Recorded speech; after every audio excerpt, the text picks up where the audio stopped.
Okay, I believe we're back on. Um, Greetings, everybody, from downtown Murfreesboro.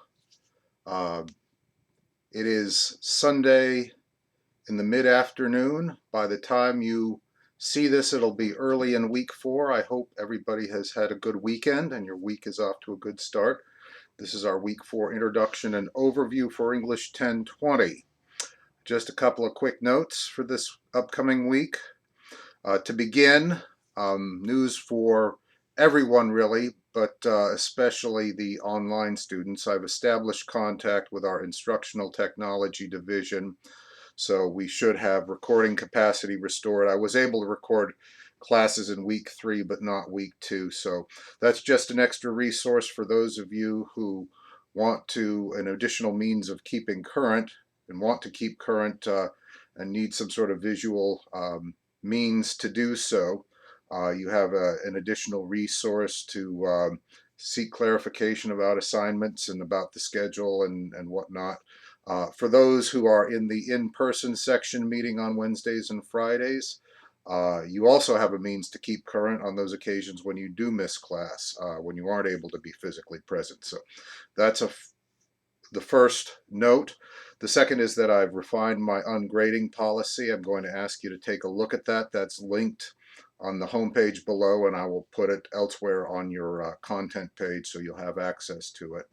It should be clear enough, but I'll say more about it as we begin Wednesday's class. If you do have questions, please email me directly via D2L, as always. Beginning today and continuing through Monday, I'll be providing audio feedback on your topic proposal drafts. Again, you are encouraged to submit those by 7 a.m. on Monday morning, but I'll start with those that are already submitted, and I'm still I'm going to be working with some new technology, so I'll still need to figure that out, but that shouldn't be too difficult. So please do look in the report topic proposal draft Dropbox for my response, which will be about 3 minutes long, give or take, about your proposal and the topic that you are working to define. All right, in the week ahead, we'll be focus on refining our proposals, our research proposals, and continuing our research efforts. In the in-person class, we looked at some of the library databases, and I introduced in a very early way, the CRAP guidelines, CRAAP, which help us judge the quality of sources, and that's one of the really important functions of the class.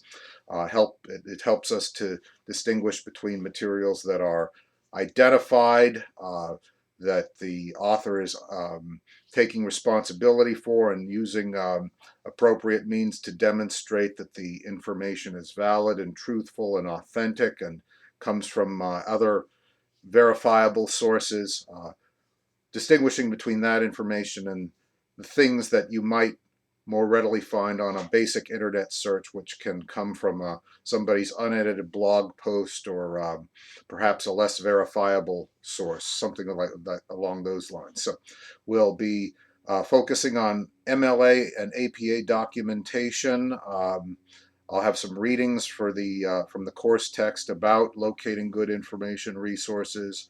We'll focus on our effort to understand, we'll continue to focus on our effort to understand refereed versus unedited information resources. I'll say more about the CRAP guidelines, and you'll find links to all of these materials in the week 4 checklist. Again, it will culminate with you're submitting a revised proposal draft at the beginning of week 5 by 7 a.m. on the beginning of week 5. So that is the week ahead as we envision it. So I hope everybody has a good week, and I will see the in-person students on Wednesday, and everybody take care.